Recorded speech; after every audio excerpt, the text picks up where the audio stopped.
Welcome to the Journey 2020. I'm Charles Morris. Happy to have you with us on this Monday evening. Man, coming off of a rough, I would say, week and weekend. When I thought about this show, part of the show was to talk about some of the help and people that are involved in what's going on over the past couple of weeks when it comes to the earthquake and the hurricanes and the tornadoes.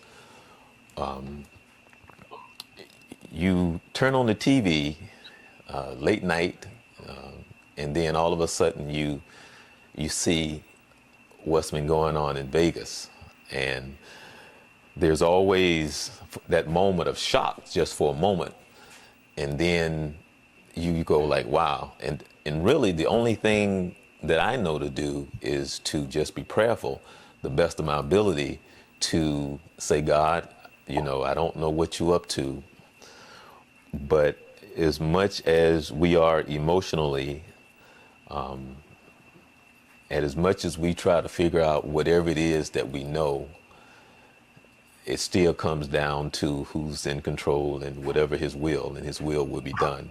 And I really don't know how to talk no other way than that, because I don't know of a higher source than the Creator himself. So through all of that, and through the frustrations and the things in which we go through in life, which is called life, there's nothing new under the sun.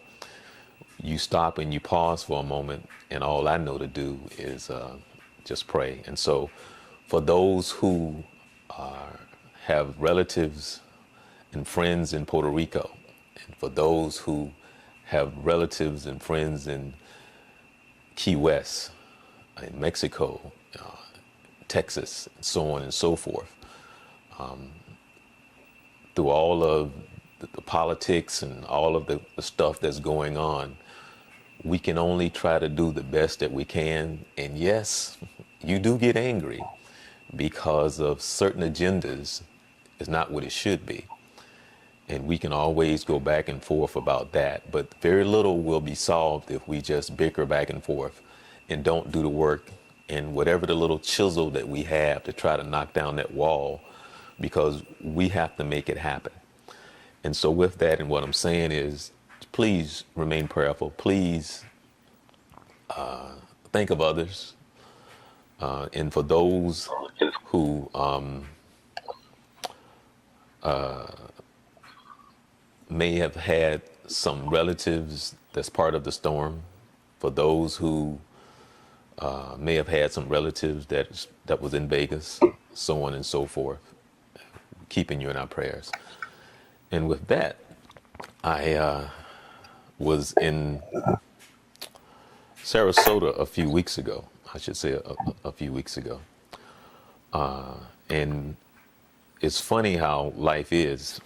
And I saw someone, and it was something about their spirit that said, And the more they talked, the more I kind of understood their spirit. Don't really know them, but I felt their spirit. And so once I started talking to them, talking to her, I couldn't help but ask her to come and take part on the Journey 2020.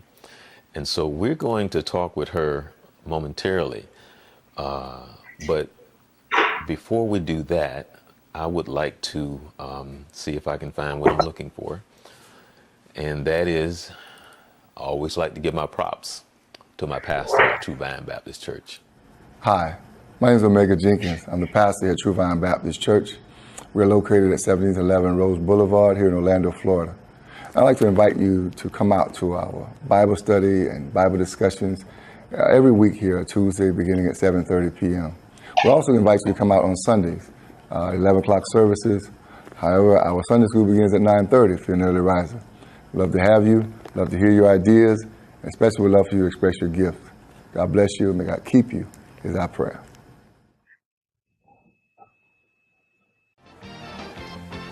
Hi, I'm Charles Morris. And I'm Coach Carter. And we're excited because we're coming your way at Youth Central Sports. We're talking sports, baseball, basketball, football, hockey, ping pong, bowling. We're talking about it all. Come join us as we talk about sports. And we're talking about sports in the sense of young, using it as mentoring. We're talking about college, we're talking about high school, we're talking about middle school, we're talking about the pros, we're talking about it all twines together and how it affects us. So we want to hear from you. So we need you to tune in at youthcentralconnection.com. All right, welcome back to the Journey 2020. That's Youth Central Sports. That's with Vince Carter Sr. Vince Carter Sr. A lot of you know Vince Carter Jr., basketball player in the NBA. And Youth Central Sports comes your way every Wednesday at 11 p.m. Eastern Time. So with that, let me introduce my guest for this evening. And I want to say, Miss Sonya Kristie, how are you? Good, thank you. How you doing? Been doing well, staying busy. Yeah. Well, I want to thank you. Seriously, I want to thank you so very much for taking the time to come on the show, because you didn't have to do that. And I know that you've been extremely busy just based on what you've been saying to me and what you've been doing. So I just want to say thank you for coming on the show. Sure, not a problem.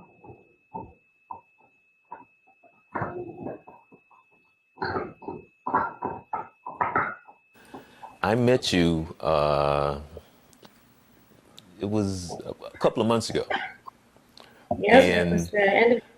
I was trying to explain to people what it was when I first saw you. And so I want to ask you, how did you find out about Greatness Beyond Measure and that you took part in that? It was actually one of the other roles that I play. I help our local chamber with a couple of their leadership programs. And one of the programs is called Young Entrepreneurs Academy. And it's a program set up for children ages, I shouldn't say children, but students ages 11 to 18 that want to start their own business.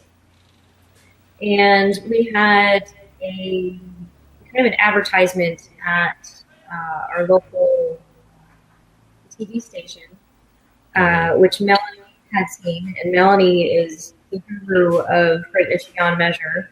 And she came to visit myself and Barb Hines. Barb Hines is an employee at our local chamber. And she asked us a bit more about Young Entrepreneurs Academy. And she saw an opportunity that we could develop a partnership. So we did. We were able to help each other out, and Right. I was able to attend Greatness Beyond Measure and act as a judge, as I was kind of familiar with the process and being Okay, involved with Yeah. Entrepreneurs Academy. Keep on talking. I'm gonna show some of your pictures there, but yeah, keep on talking. Yes, that was a picture that you took. That was one that you took. Yes. So it was a great experience, though. I got to meet a bunch of different people I've never met before, and the judges panel, and got to know Melanie a little bit better. Some other people in Manatee County. I got to meet you, and of course, it extends friendships and relationships, ways that we can help each other. So it was. You've worked with a lot of young entrepreneurs, so you've seen people fail, you've seen people succeed. What is an important thing to know when it comes to being a failure and then being a person who's on the other end and you're succeeding? I don't like the word failure, but it is a word. And as I told the students today that are participating in Greatness Beyond Measure, don't see it as failure. It's a learning experience. Don't look to the past. There's going to be challenges, and there's going to things where things happen where you might expect one thing to happen and it doesn't exactly work out that way. I don't see it as a failure. Just move on, see what you can do about that. What do you have to change about what happened, and move on and find the right resources that will help you become successful, or maybe you need to change your entire business concept. What had happened was, it was during that moment when I saw you, and then there was something that told me something about your spirit. And I was saying, you know what? Then when you started to talk, and then you started to talk about what you were doing, then all of a sudden, like, oh, okay, now it all makes sense. Because once you started telling me what you're involved with, and then when I went to your Facebook page, and then I saw you and your little friend, and then you started to tell me all the things that you were involved in. And so, won't you tell me about Sonya Kristie? Tell me who you are. Well, I think the part that you're wanting to know more about is search and rescue. How I got involved in search and rescue. My first dog, I was taking for a walk, and I met one of my neighbors that lived about a block away from me. I'd never met her before. She had a German Shepherd as well, and she had said something to me about, oh, what a cute puppy you have. Why don't you come train with us one Saturday morning? And I said, okay. I didn't really expect training with the actual team. But I had fun that day, and my dog was more obedient. He had fun, so I continued to go back. So I kept in touch with this teammate of mine. We had started with a team that we're not on anymore.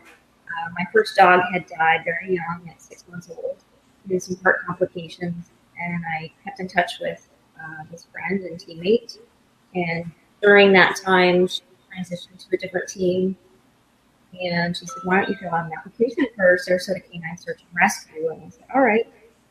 So I did, and I went through an interview process. And during that time, I found Duke, who I have now, Black Shepherd.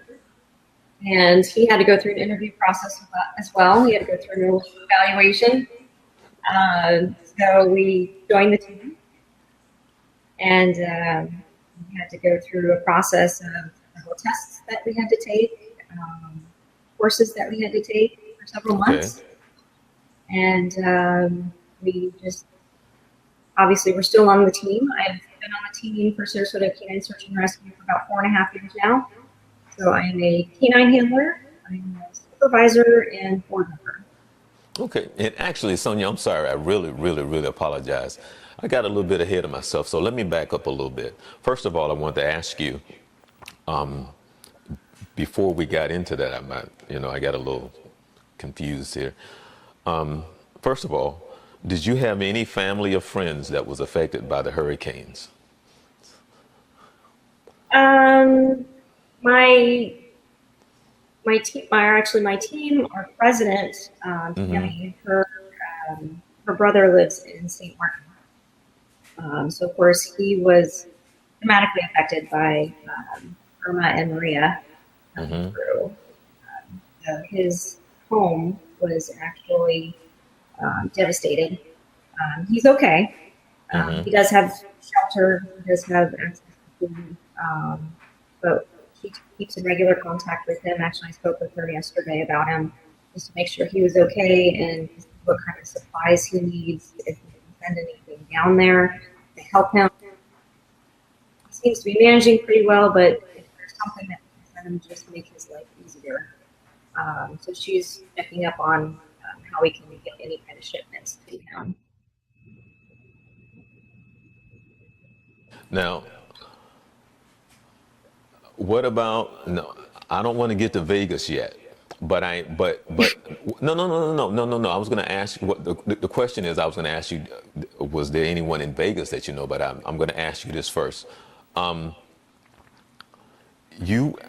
saw on Facebook where you were involved in some type of organization that was helping the victims of the hurricane. Can you talk about that for a minute? We did have a request to help one of the islands. That request fell through, unfortunately. I was really forward to going and assisting. but other resources were able to get in a little quicker, so we weren't able to go. Right.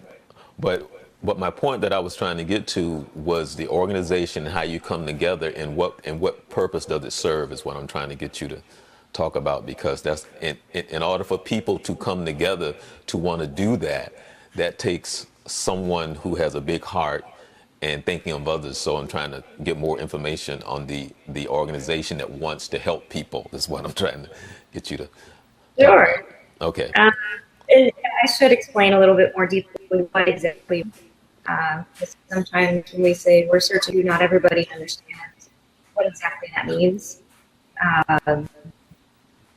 So kind of basics, we are a nonprofit organization. We're all volunteers. There are no paid employees.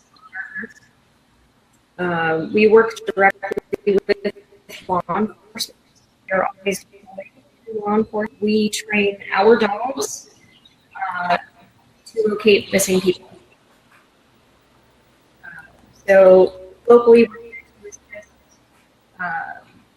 our county. We always have resources here locally, even when we're helping other counties or other states. Usually, to give you an example, if someone's gone missing from an assisted living facility, they've walked away, some dementia patients, or a child ran away from home, they left their house, usually we contact law enforcement first, and they will contact us, they will reach out to us, use us as a resource for them. A couple other examples. We have some forests nearby. Somebody goes missing in the woods, contact us. Contact, of course, law enforcement. Right. So my question that I was asking about the organization, and when you decide, whatever the organization is, how you decide to help people, especially when it comes to trying to supply, because what I told you that I had a friend who has an organization near Niceville, Florida, and they have been distributing packages, backpacks, and in those backpacks, they put a lot of things in it that they feel that the victims need. And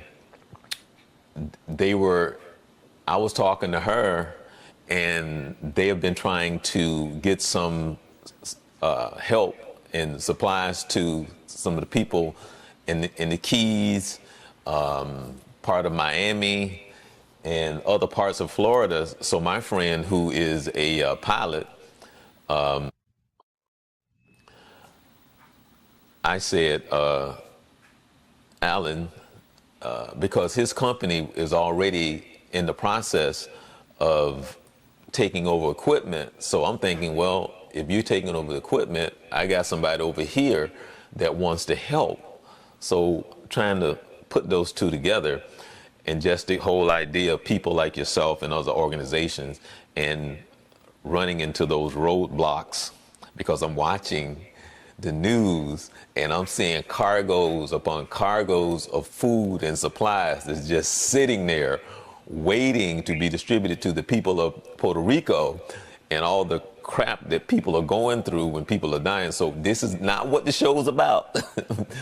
But I'm talking about the fact that there's people putting forth the effort to try to help others. And so that's really why I wanted you to come on the show, because that's part of what your spirit is.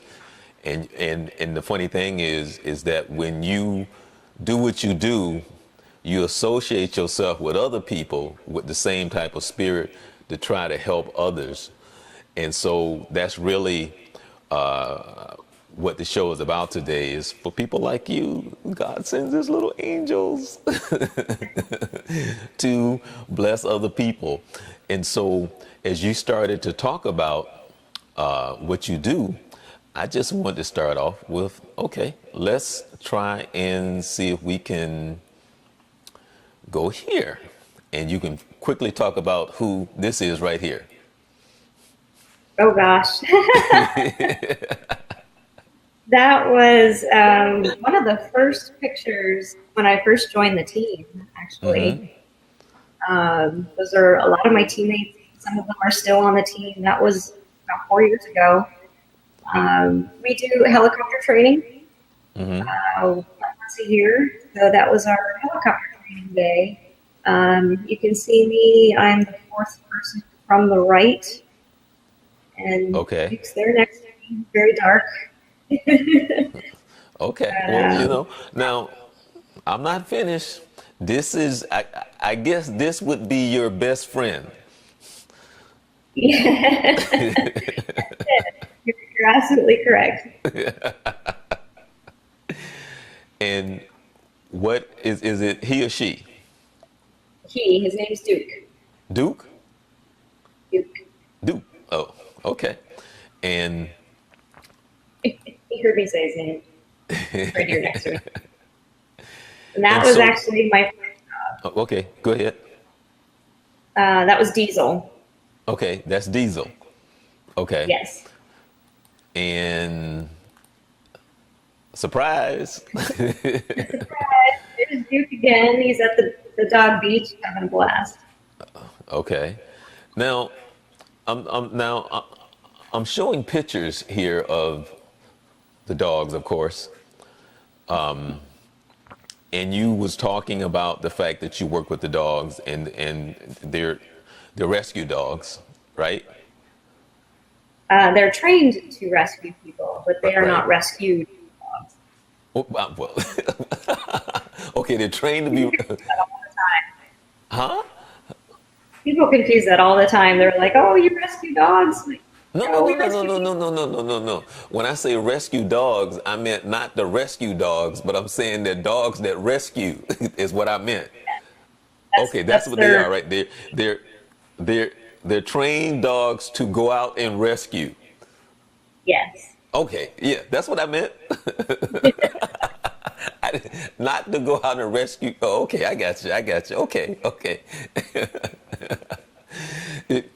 See, the funny thing is that when I work with Orange County, I used to work with Orange County. I worked with Orange County for 11 years.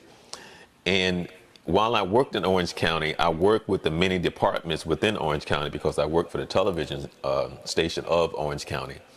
And because of the station, we got to feature the many different departments of Orange County. So now you know what the departments, what they do. And now, like for an example, because I understand when the lights go out, I don't get upset anymore because I know what happens. I know the process. I know what's taking place, all that stuff. I know public works and HR and all the stuff because I worked so long in the county that through all the bureaucracy and all the crap, I'm go like, oh, okay, because I better understand. I've seen it. I've talked to the people. I understand their frustration. So when the stoplight goes out, I get it. When a sign needs to be put up, I get it. In the public meetings, I've been there, videotaped, heard all the complaints. I understand how government works, and so I work very closely with Orange County Sheriff Department because, in addition to them being part of what I do with the kids, but also whenever we wanted to do something aerial, we call up the sheriff department. We need a helicopter. They go, okay. So now you go to the sheriff department. They take you up in the helicopter. You get your aerials or whatever you need and da-da-da-da-da. And it's kind of cool if you get the right pilot because the right pilot say, okay, you can't tell anybody I'm going to let you fly the helicopter, okay? So now you be like, oh, I get to fly the helicopter today. Yes, okay. Just don't tell risk management when you get off the helicopter. Okay, I'm good. So you get to fly the helicopter and you get to have fun. And I was out one time in the middle of doing an aerial shot that we needed for something. I don't forget what it was. And the guy got a call. Say, hey, you got to stop doing what you're doing right now. You got to call, you got to go chase these guys and da-da-da. So that was kind of cool too. So he said, okay, I need you to be my eyes for a minute. And if you see such and such, I'm going to buy you lunch. I go, okay, I'm going to earn my lunch today. So that was fun. But overall, in understanding and being involved with the sheriff department and doing the helicopter things, or going out with the department on the airboats and those type of things. So you got a chance to do all that stuff, which was kind of cool. And even as civilians, we get to see the dogs from the standpoint when they come out and they do the little acts with the kids and they interact. And even for myself, I get to go out and I get to videotape the Friday nights and the Saturday night stops, you know, when they set up the stops for driving drunk under the influence. And so, and as people, you would be amazed of the people that are out there driving drunk because you don't think about it. And I'm sitting there more than once and they have a stops set up. And if they stop 6 people, 2 of them driving drunk. And you're like, wow. And you have no idea that you're driving along on the highway and such people all around you driving drunk. So it's those type of things that I experienced working with the county, working with the sheriff department and those type of things. So the minute I saw you in that helicopter, I was like, boy, that is so cool. You know, and it's cool, right? Right? It is. Yeah. Right. And then when you get to do those type of things with the rescue and that whole, you know, it's kind of like a bonding thing, you know. Yeah. And not only do you get to bond with the people, but the whole bonding things with the animals and the training and all of that takes patience and love and it's the give and take and all those things. So I don't mean to put words in your mouth, but that's what I get from it anyway. So let's get back to, let me see, what was my last picture? Okay, there you go. Oh. What's going on there? That was I think that was our second training that we had. That was in Carlton Preserve. So yes, we go up in the helicopter. Just to get them used to that feeling, so that they're comfortable with it. They've done it before in case we do actually have to use that resource. Okay. Now I'm going to ask you a crazy question. Go for it. Okay, what is it like as far as the dogs and that training, that whole training thing? Because, you know, people don't understand animals have their own personality. And it doesn't matter what animal it is. You can have a raccoon, you can have a rabbit, you can have a pig, but each one has their own personality. You can't expect that one to act like that one because they're all different. You know, it's kind of like us. We all need to eat. We all need water. We all need sleep, blah, blah, blah, blah. But each one of us walk in the door with our own different personalities. And like example, I can remember feeding the cat tuna, and this cat liked tuna, this cat don't. You know, and so you think that just because one cat liked tuna, the other cat is going to eat it. So, I mean, you get what I'm trying to say. Yeah. So what is it like working with the dogs and the different personalities and training them to get them to be rescue dogs that don't rescue dogs? It's very interesting. It's kind of a psychology, my personal way of explaining it.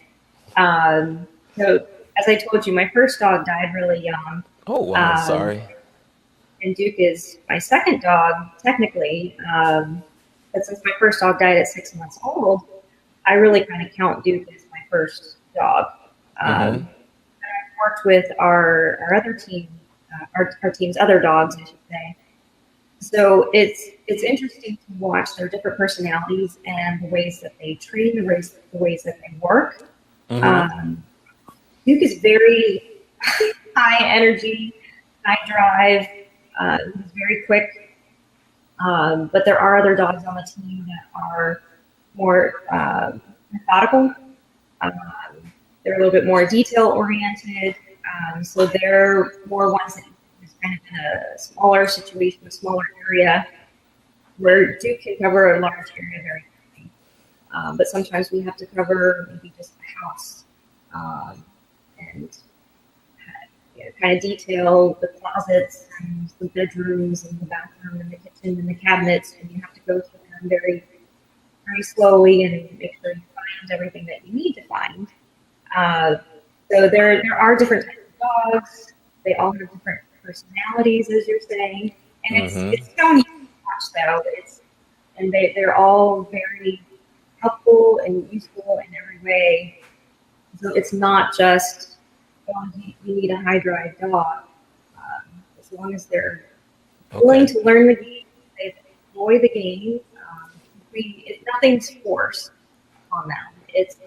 They're rewarded for everything they do well. No, usually, I mean, as a little kid, of course, you have your dogs, you have your puppies, and I can tell you stories of as a little kid being fascinated because our dog is having puppies. And when you 7, 8 years old, you sitting there watching the dog have puppies, and you sitting there and you just all fascinated, like, oh my goodness. And you get to see how, she's taking care of the puppies. You get to see how she's mothering them, and she's cleaning them, and she's doing all the things that the mothers do, blah, blah, blah. And you grow up and that stays in your mind, and that bonding part of that whole experience. And you've seen it once, you see it twice, 3, 4, 5 times, and all of that. And I ask you a question. Do you think animals are a pretty good judge of character when it comes to people? I would say absolutely. Probably better judges than we are. I wonder why Trump don't have a dog. But anyway, that's another story. I just wonder why you don't have a dog. I don't know. That's just a question. I'm just not asking you, Chris. Sonya. I'm not asking you, Sonya. I'm just wondering. It's like he broke tradition. You don't have a dog. The dog gonna bite him. But anyway, but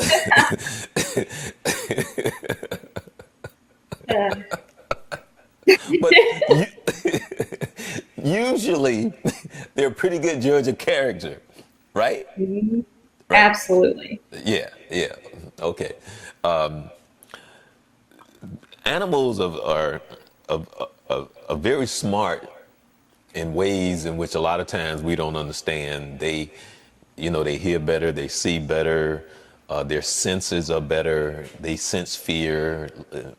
And a lot of times it just take common sense because we like to take our behavior and try to transform it to them, but that's not the way it works. But and sometimes it does, depending on what it is and what animal, but especially dogs, respond to love. They understand that. And I won't get into some of these people that's overboard, taking their dog to a psychologist or whatever that is. Whatever that is. Okay. All right. I love animals. And I can try to, I don't want the dog to hurt. Usually you can tell. But whatever that is, and, I've seen dogs having dreams, running in their sleep, and, because they dream too, right? Absolutely. But when you start to train the dog to be rescue dogs, but not rescue the dogs, but how long in general, and what's the first process that you're doing, and what is it exactly you training that dog to do? So beginning process, it's the closest thing I can explain it is more like a game of hide and seek. Mm-hmm. So we call our first training steps runaways, puppy runaways. Puppy runaways? Yes. Okay. So to kind of explain it a little bit more and give you a picture of it is someone would hold my dog, Okay. walk off, but he could see me. And they would hold him, but I would call his name and say, "Dude, come get me. And he'd get really excited and come to me. So he gets rewarded for that. So I walk further and further away, and I would maybe tuck behind a bush, or tuck further behind bushes so that he can't see me. But he saw where I went, So he would come after me. So then I go a little bit further behind some more bushes where he can't see me at all. And he has to then use his nose instead of his eyes. And he figures that out. So then it starts to be where once he becomes really good at that, you switch places. So I hold him and somebody else walks away. And then it gets to the point where he doesn't see them walk away, but you're associating a word when you're starting that process. So my word for him when he goes to find someone that's alive is find. Okay. So as we come up to an area that we're going to search, we have a routine, we have a ritual. So I will move his feet from his collar to the back of his harness. His harness has a hook as well. And I will have him sit. And as I release the hook on his back, I'll say find. So he knows he's going to find the closest person, even though he hasn't seen them walk away, he doesn't know what they look like, he doesn't know what they smell like. He knows the scent of a human, he's been trained, and he goes and he finds the closest missing person. And it does take a while. We started when he was a little puppy. I would say just to kind of, when you're starting as a puppy, it'll take maybe about a year and a half, years, just depending upon the dog. Okay. Some really, really quickly within a year before they're really ready to test and certify. But again, it's different. But yes, we certify our dogs every year. So we have a specific test that we have to take. It's recognized by law enforcement. So we train constantly. It's never, once you have your certification and you're done, we're constantly training. So we train several times a week. We have dogs that are trained for tracking trailing, and that's when they have a scent article. So say someone's gone missing from their home, we find a stinky shoe, something that's specific that they use, either a gym shoe or a pillowcase, or pajamas, and they use that as their starting point, and they will track that person's specific scent. So even if other people have walked over where they have walked, they started with that specific scent, and they can follow that person's specific scent as to where they walked. Now,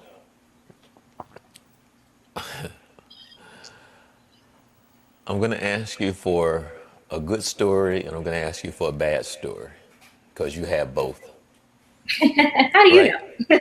Well, no. I meant in the terms of a rescue is what I mean. In terms of a rescue. Which one you want to do first? Good story, bad. We can start with that and end on a good note. Okay. Go break down what the call was for and what happened. Oh, let's see. Actually, my first call. Ooh, that your first I call. had, my very first was a sad one. It was a gentleman. Had two young children. Had an argument with his wife. He had been home during the day, and when his wife came home from work, he was supposed to be there, and wasn't there. And she had contacted law enforcement, like she should have. We responded very quickly. Actually, our entire team showed up that evening, and we sent out one of our trailing dogs. And we always have a law enforcement officer with us. So it's the canine handler, canine. One of the other teammates, at least one of the other teammates, as an observer, just to try and help the canine handler, because the canine handler is usually just watching their dog.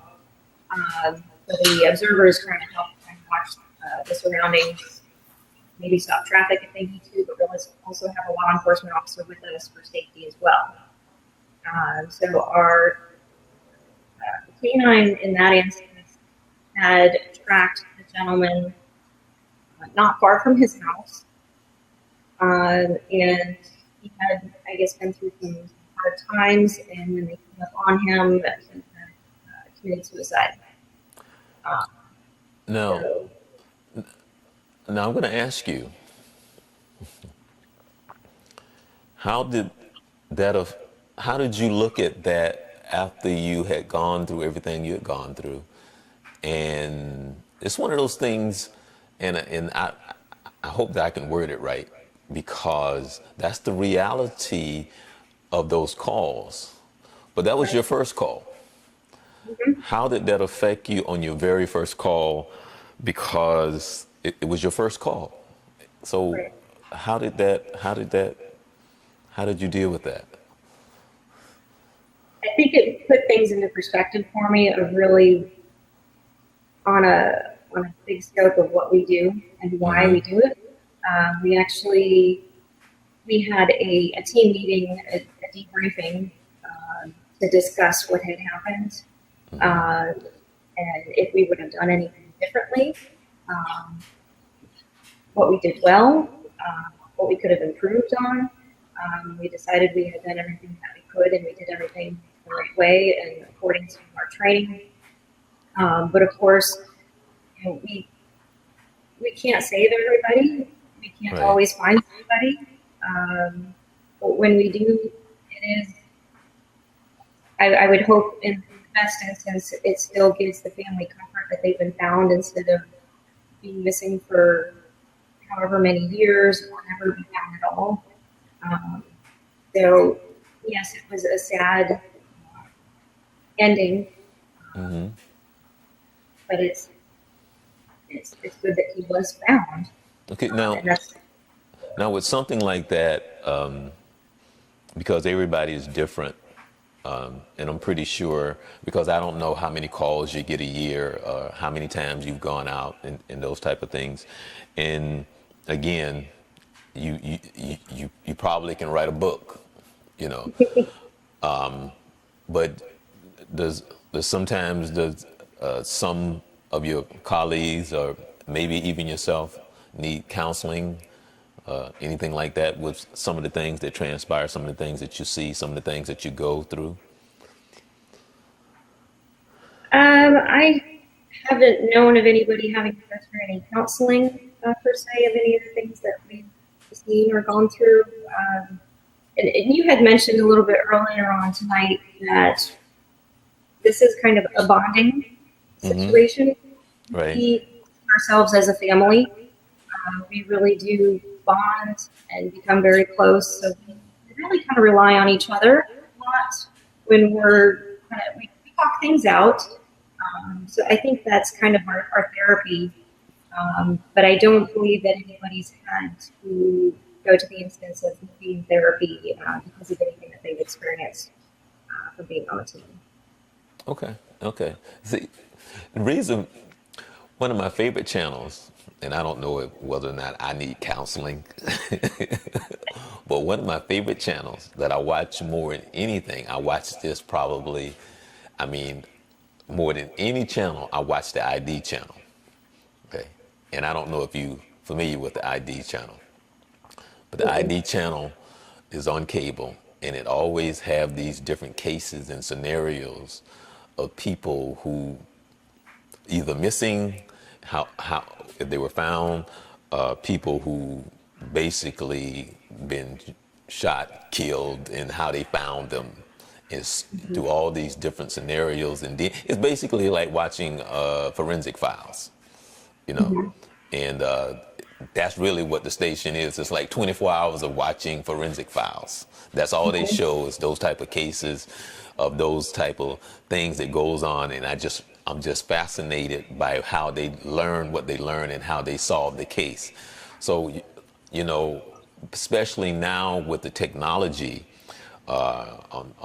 even on the tech side, let alone the forensics, and then I guess as time has come along, you found out better ways to train the dogs, and working all that together from the tech side, from the forensics to the training, where it's so much better now to go out and try to help people.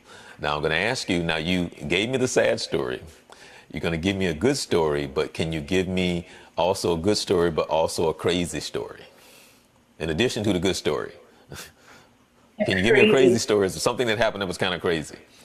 In addition to the good story. Now you got to give me the good story and the crazy story. Something funny that happened, or something crazy that happened.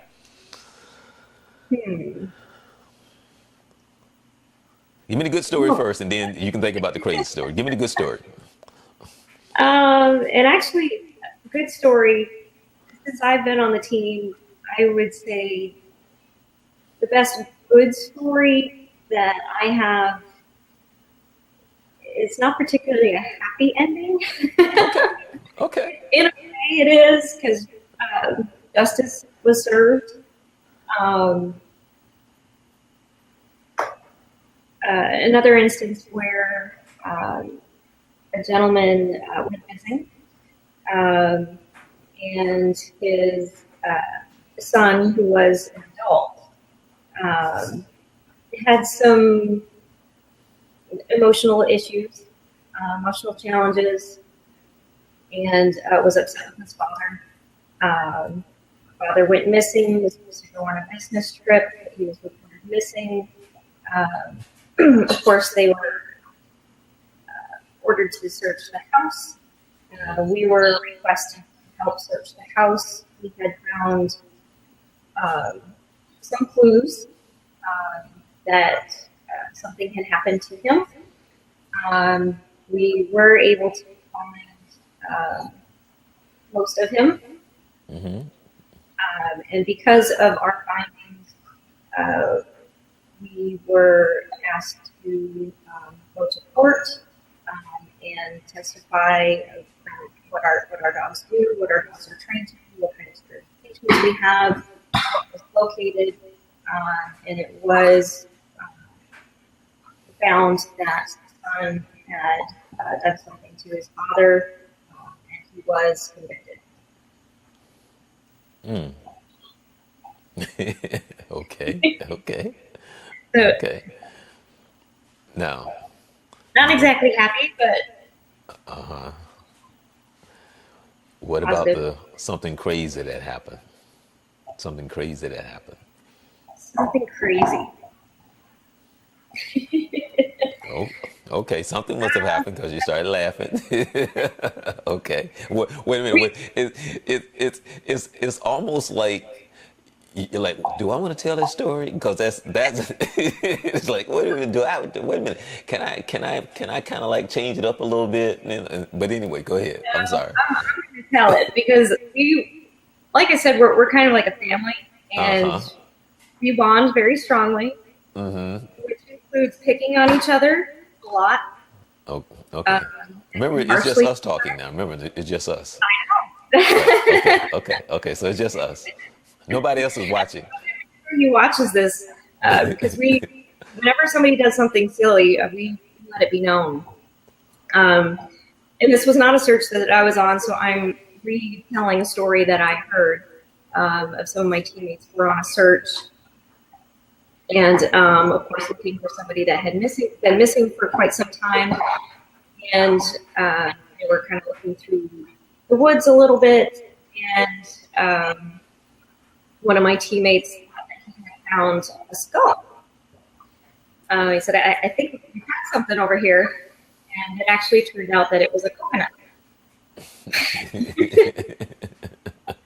And they figured it out really quickly.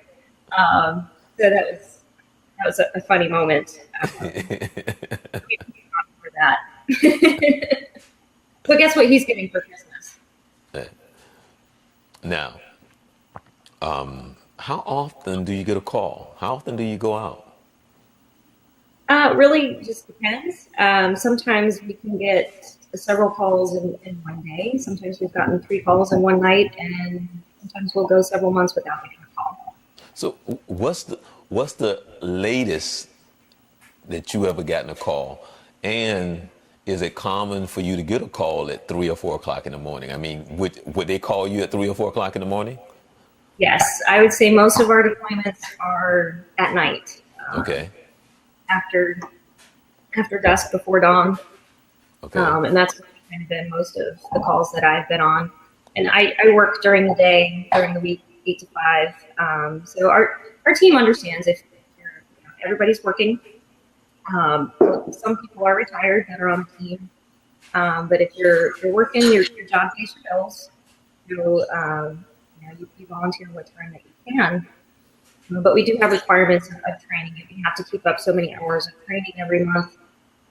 But as far as being able to be deployed, of course, you're not always able to leave your job. But yes, I have received calls at 2 o'clock, 3 o'clock in the morning. So I know when I see on my cell phone, when I see my president's name come up at 2 o'clock in the morning, I know what it is. Where do you need me? It's almost like answering the bat phone, right? Yeah. Or, you look out the window and you see the big flashing light and go, oh, it's time to leave, right? One of those, yeah. You see the bat signal. Generally, when you, and I know it's not a question that you really can answer, but on the time frame, you usually spend about how much time? Let's just say if you get a call at about 2 o'clock in the morning, you usually out there about how long? I would say probably on average maybe a couple hours. If it's someone that's just kind of walked off from their home, we'll make several attempts, see if we can find the trail, and just depending upon, usually most people that go missing, they're within a couple of miles, usually. So we can kind of finish the trail. Okay. But yeah, usually within a couple of hours, if it's that kind of mess. Okay, now I'm going to ask you a crazy question.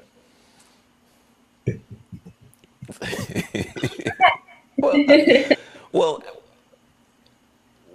what's about the average age for the dog to retire? I mean, when a dog has been trained and they're doing what they're doing, what is about the average age before they go, it's time for me to collect Social Security? On the average, let's just say the dog has been trained as a puppy. About how long, if there's any type of statistics or anything like that on the average, how long does the dog usually do what they do before they say, you know what? It's time to give you a bone for you to take home with you.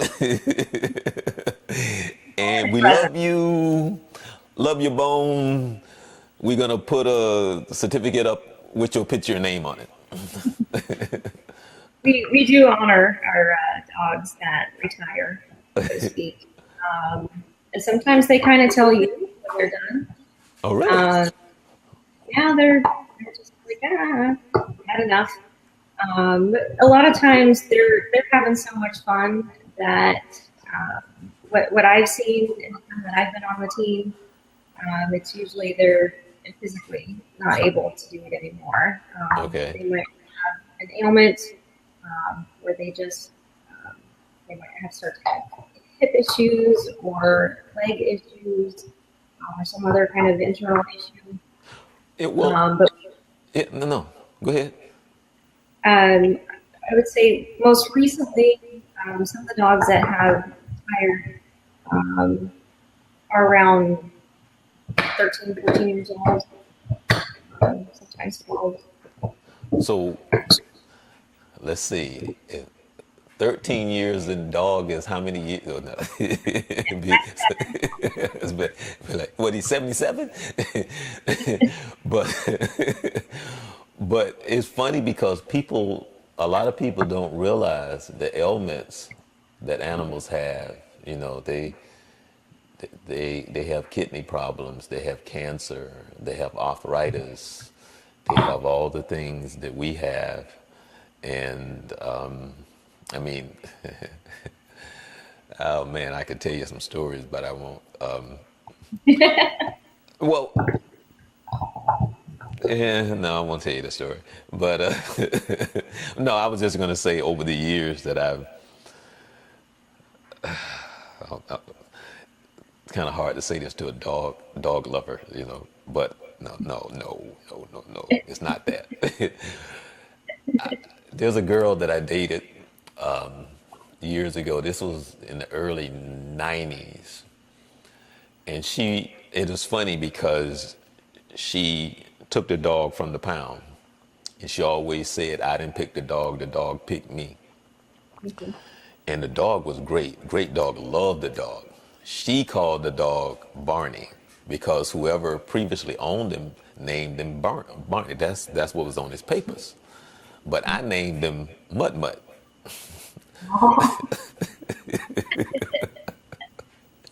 Great dog.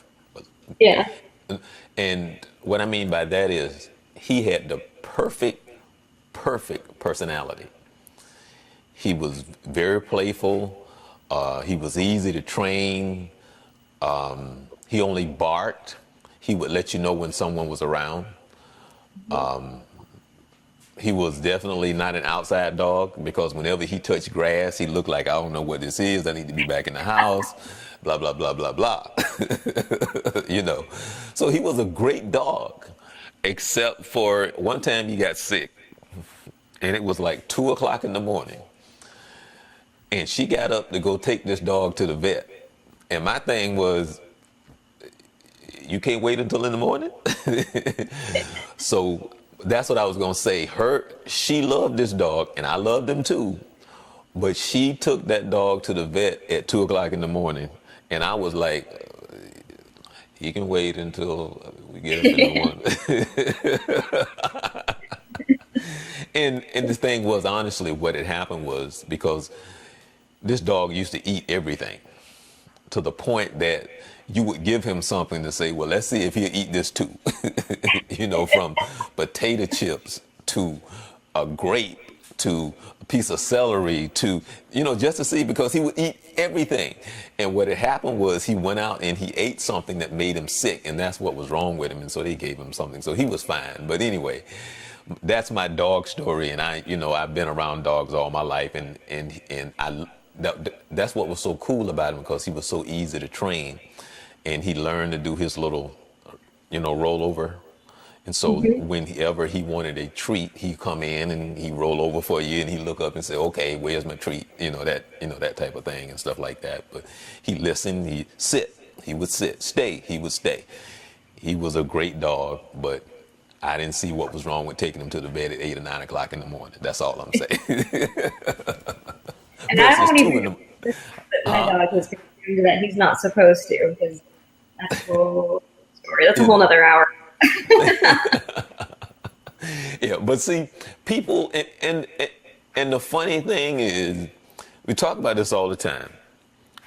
We are funny about our pets. We love our pets.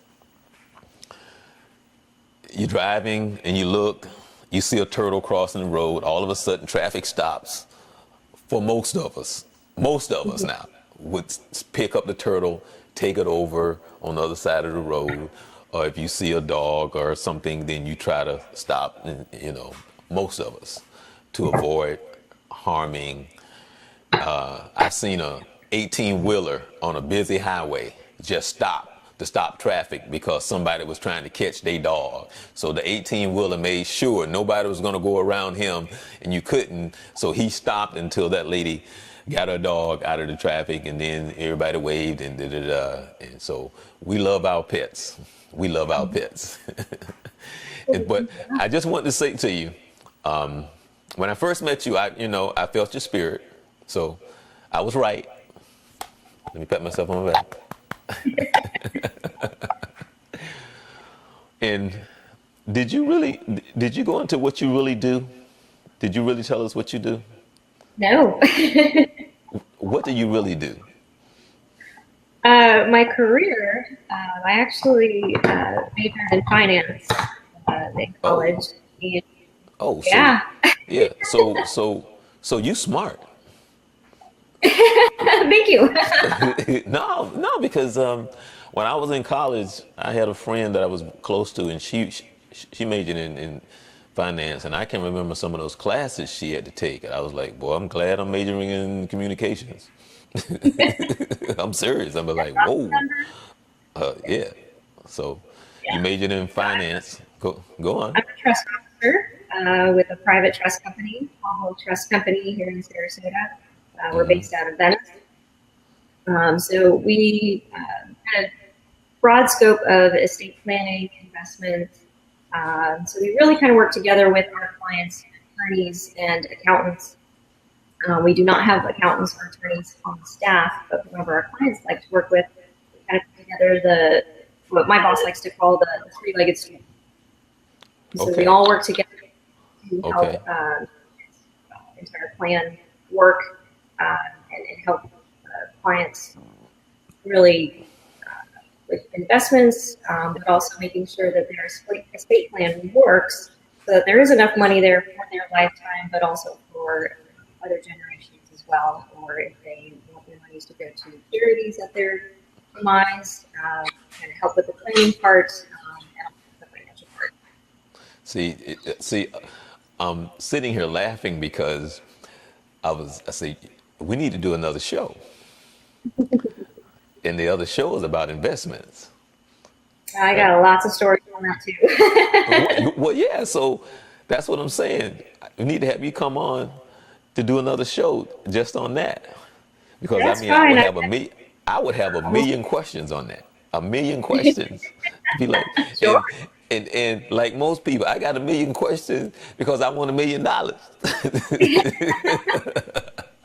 No. No, I can't make $1 million appear out of nothing. That's not my job. No. Most people think it is, though. That's what we can talk about. The people who come to you and say, well, what you mean you can't make this happen? That's what I would love to talk about because, okay, this is just a joke. Okay, this is just a joke. But they're coming up with some friends from back in the day. I know that they can come to you and say, look, I got a little money that came in from over here. I can't tell you where it came from, but I needed to make it look like it's income. How can you help me? Can you help me?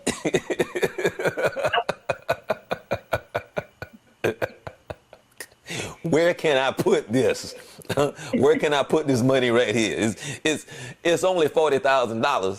I just need to make it look like it's income, Let me make a phone call first. Who you call it? But seriously, I would love for you to come on. There's a gentleman that I used to produce quite a few talk radio shows. And one of the gentlemen that I ran into years ago who I've worked with, and he really helped my mom out a great deal. His name was Jack Nelson of Nelson Investment Planning here in the area. And Jack recently passed away a couple of years ago. But they call it NIPS, but it's Nelson Investment Planning. And I learned so much from that show because the show was about investment. People called in with 1,000 questions. And that's when I started to learn so much about it. Are you there? I think I lost her because she looked like she's frozen. Oh, there you are. Okay, Sorry. okay. You went away for a second. Did you hear me? I didn't. Sorry, everything went dead. Okay. Because I looked, be like, wait a minute. She looked like she's frozen. No, what I said was years ago, I used to work as a producer of quite a few talk shows. One of the shows that I produced was an investment show. A gentleman by the name of Jack Nelson of Nelson Investment Planning, NIPS, here in the Orlando area. And I learned so much from Jack. And with all the people calling in, asking questions about investing. And so that's when I really started to pay attention. I was like, oh, okay, because you get all these different people from all areas of life, from talking about investing $2 million to $200. And so just to hear and listen to what Jack was saying and some of his associates that would come on the show that would, when Jack wasn't available, that's when I learned. So I learned a great deal about investing, and I learned in one of the other shows that I produced was a gardening show. So I learned a great deal about gardening, investing, and a few other shows that I produce. And by the way, the most popular show on the radio was the gardening show. That people from everywhere, in addition to the investing, there was a lot of people calling on all aspect of money, but the gardening show was by far the most popular. But anyway, I just would like to say, I would like to ask you to come on so we can talk about investing, so you can help us out a little bit. What you think about it? Come back. Really? Yeah, You would? absolutely. We'll set up another time. Oh, trying to find the thumb. Okay, there you go. Well, I want to thank you so very much. Is there one last thing you want to say to us about what you do? And is it Duke? Is it Duke? Duke, yes, he keeps hearing me say his name. But I will say, if I hadn't said it before, we more see what we do as a passion. We enjoy what we do. That's why we're here, and that's why we volunteer our time. And we're just happy to be used. That people request us and see us for everything that we do.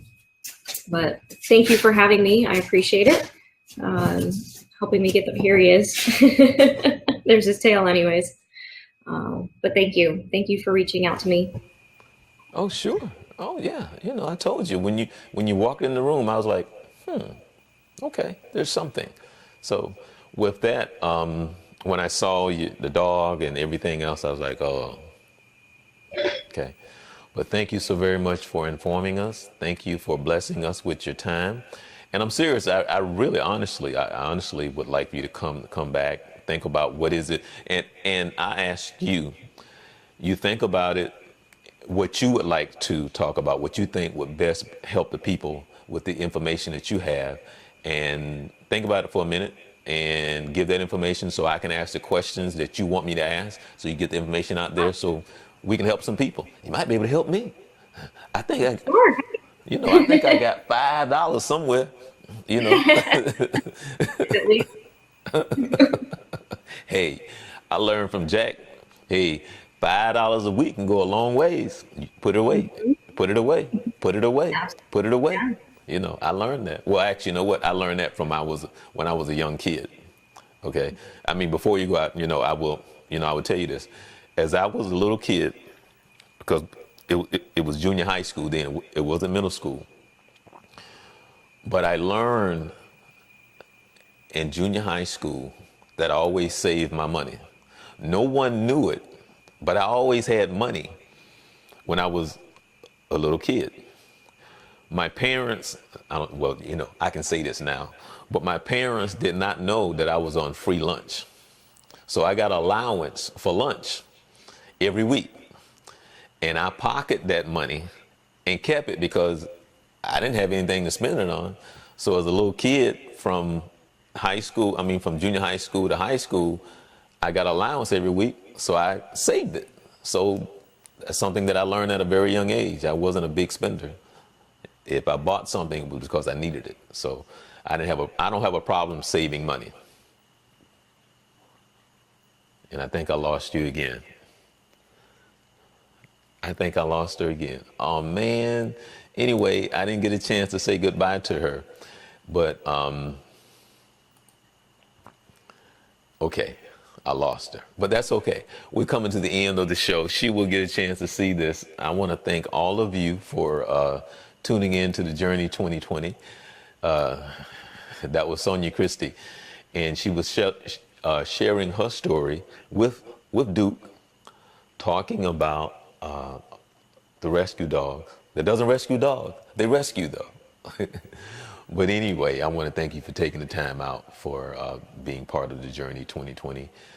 And until next week, by the way, you keep the people in Vegas in your prayers, the people of the storm, Mexico, the Keys, Puerto Rico, and the people in the Texas area as well.